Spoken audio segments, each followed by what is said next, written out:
This story begins in the early 19th century, at the place with no inhabitants. No living inhabitants, at least.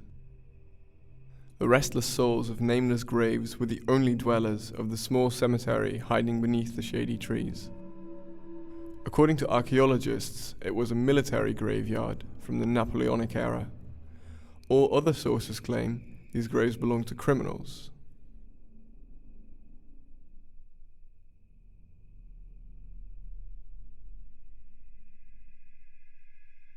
As the city was growing, the cemetery started getting in the way of plans of the local authorities. This location was meant for a station. Moreover, the approaching atmosphere of sorrow, fear, and melancholy was making citizens uncomfortable. So in 1843, the decision was made to clean the graveyard and to put the remains away further from the city. And so the construction of the station began.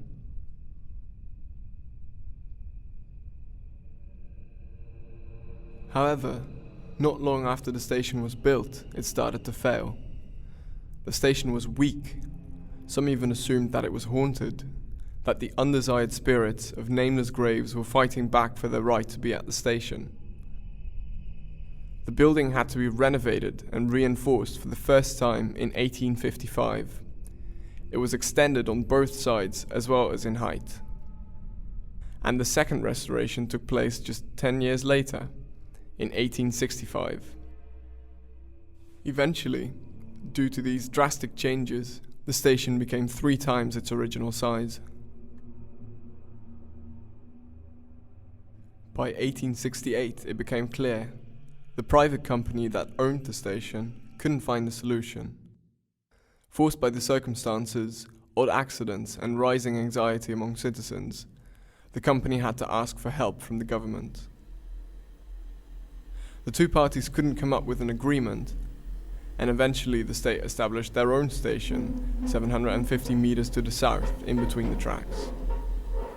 It was only possible to access it through a dark, eerie tunnel, a perfect place for the unwanted spirits to gather and to frighten passengers. After 6 years of no improvement, the state and the company decided to cooperate again.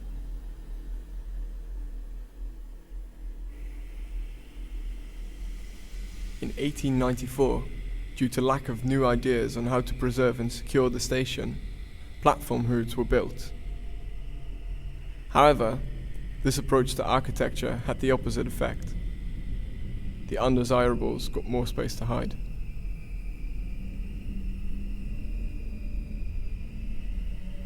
To put an end to the unsafe crossing of the tracks, a connection tunnel was constructed between the platforms in 1904.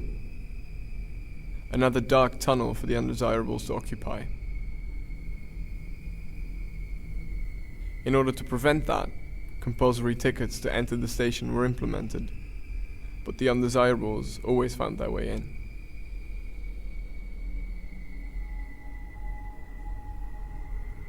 Another attempt to improve the architecture of the station happened in 1937. On Saturday evening, December 17, 1938, a fire erupted on the upper floor of the station, destroying the whole building completely. Official reports claim the fire started due to a short circuit. However, according to the local rumors, undesirables could be the reason for that accident to occur. The recovery from the fire took place in 1939.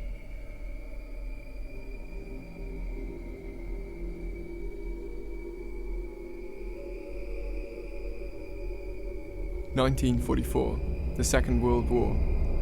A bomb caused a crater in between the tracks, and 2 bombs hit the station building. The nearby area was badly damaged, but the rest of the city stayed relatively safe. It seemed like the station was a magnet for the destructive events.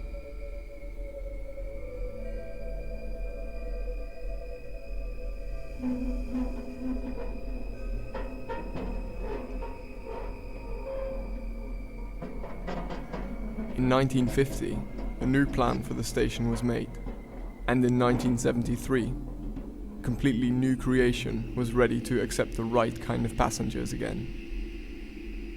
It was seamlessly turning into a shopping center and the passengers were turning into customers. The new station had no street level and no clear entrance, and was therefore hardly recognizable as a station. It was only accessible through a bridge with heavy traffic underneath. Almost immediately it became clear the attempt to mask the station was not successful.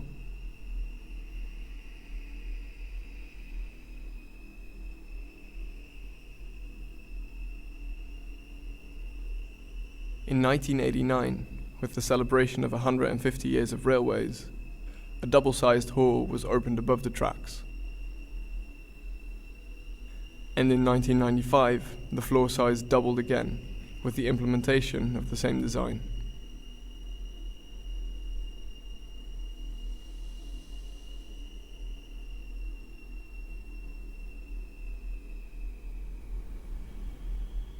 According to the report of 2005, the station was becoming an uncontrollable free state. The building was failing again, housing more than 400 undesirables, keeping tourists and shoppers away. The list of offenders was growing. Cooperation between the municipality, the police, and private businesses resulted in a new plan for architecture and eliminating the undesirables, supervision and enforcement.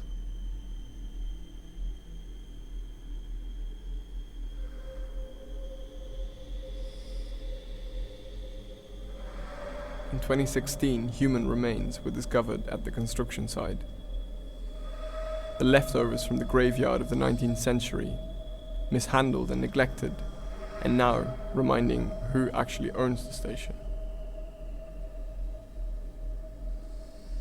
Archaeologists say, unfortunately, there are no historic publications on this graveyard. There is only a vague mention of it in some archive.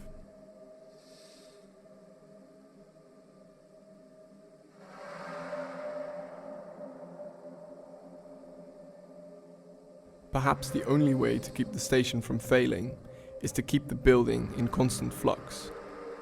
And that is why the last reconstruction has been going on for over 10 years. The state knows about the incredible power and threat of the undesirables. They silently agree on keeping it secret. They keep on expanding the station. The first station would fit 25 times in the current one. At the same time, they continue developing new technology that can prevent the undesirables entering the station and accumulating there. The problem is, anyone entering the station is being treated as a potential undesirable. And any one of us could be one without even knowing it.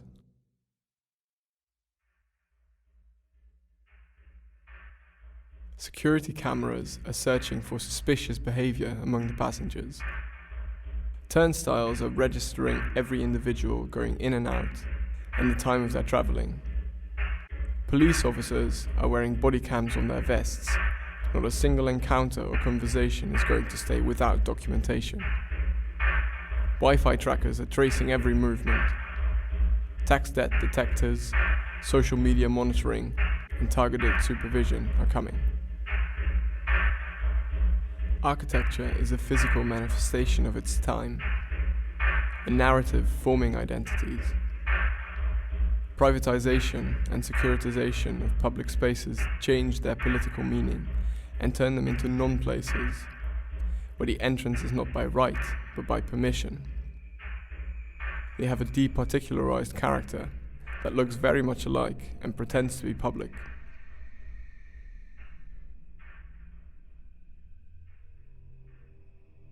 On one hand, the current solution, supervision and enforcement, is aiming to make the urban environment safe, but on the other, it's turning it into a space of increasing discrimination, where every individual is treated as a customer and at the same time a potential criminal. There is a constant invisible resistance between the station and the undesirables. New security measures and cooperation between municipality, police and private businesses create the undesirables among us.